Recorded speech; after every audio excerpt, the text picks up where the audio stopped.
പ്രിയപ്പെട്ടവരെ, നമ്മൾ നേരത്തെ കുടുംബത്തെക്കുറിച്ച് പറഞ്ഞു. ഇവിടെ ഹെബ്രായക്കാർക്ക് എഴുതിയ ലേഖനം 5-ാം അധ്യായത്തിന്റെ 8-ാം വാക്യത്തിൽ പറയുകയാണ്, പുത്രനായിരുന്നിട്ടും തന്റെ സഹനത്തിലൂടെ അവൻ അനുസരണം അഭ്യസിച്ചു. പരിപൂർണനാക്കപ്പെട്ടത് വഴി അവൻ തന്നെ അനുസരിക്കുന്നവർക്കെല്ലാം നിത്യരക്ഷയുടെ ഉറവിടമായി. പ്രിയപ്പെട്ടവരെ, ഏദൻ തോട്ടത്തിൽ നിന്ന് ദൈവത്തെ ധിക്കരിച്ച, ദൈവത്തിനെതിരെ അനുസരണക്കേട് കാണിച്ച ഹവ്വായുടെ ഉദരത്തിൽ അനുസരണക്കേടിന്റെ ഒരു രൂപം, അവിടെ ഗർഭത്തിൽ രൂപം കൊണ്ടു. കായൻ അനുസരണക്കേട് കാണിച്ച ഹവ്വ അനുസരണക്കേടിനെ പ്രസവിച്ചപ്പോൾ, പാപത്തെ പ്രസവിച്ചപ്പോൾ, ദൈവത്തിന്റെ സന്നിധിയിൽ പൂർണ്ണമായിട്ട് അനുസരണത്തിലൂടെ വിധേയപ്പെട്ട പരിശുദ്ധ കന്യകാമറിയം, പരിശുദ്ധ ദൈവമാതാവ്, രക്ഷകനായ യേശുവിനെ പ്രസവിച്ചു. പ്രിയപ്പെട്ടവരെ, ആദം അനുസരണം മൂലം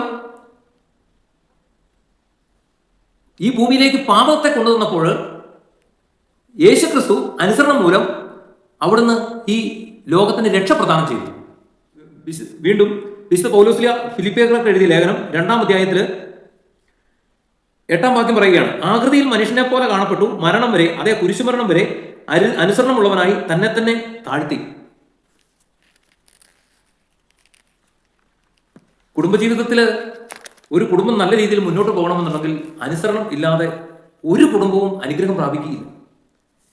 ഒരു കുടുംബവും അനുഗ്രഹം പ്രാപിക്കുകയില്ല. ഒന്ന് സാമൂഹലിന്റെ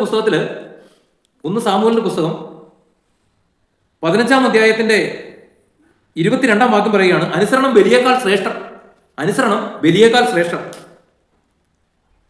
വീണ്ടും റോമാക്കാർക്ക് എഴുതിയ ലേഖനം 5-ാം അധ്യായത്തിന്റെ 19-ാം വാക്യം പറയുകയാണ്, ഒരു മനുഷ്യന്റെ അനുസരണക്കേടിനാൽ അനേകർ പാപികളായി തീർന്നതുപോലെ ഒരു മനുഷ്യന്റെ അനുസരണത്താൽ അനേകർ നീതിയുള്ളവരായി. അതാണ് ഞാൻ ആദ്യം പറഞ്ഞത്.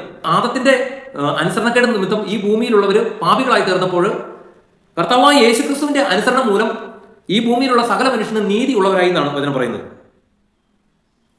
പ്രിയപ്പെട്ടവരെ, ഈ അനുസരണം എന്ന് പറയുന്നത് കുഞ്ഞുങ്ങൾക്ക് അപ്പനും അമ്മയും പറഞ്ഞു കൊടുക്കുന്നതിനേക്കാൾ പകർന്നു കൊടുക്കേണ്ട ഒന്നാണ്.